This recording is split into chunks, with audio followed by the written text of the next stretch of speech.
en jättestor sten där.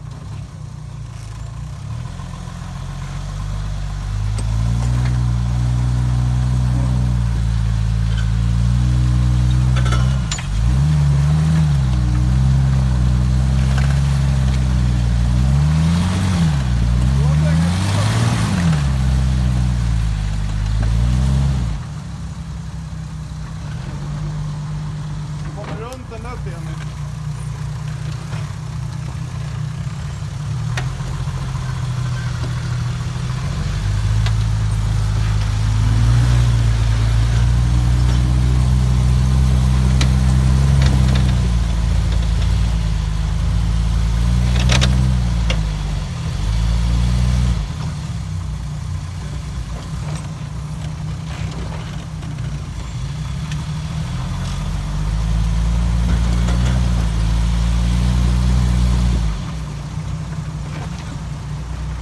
Du får bumpa den lite där, för det är en ganska bra grop bakom vänster bak, höger bak.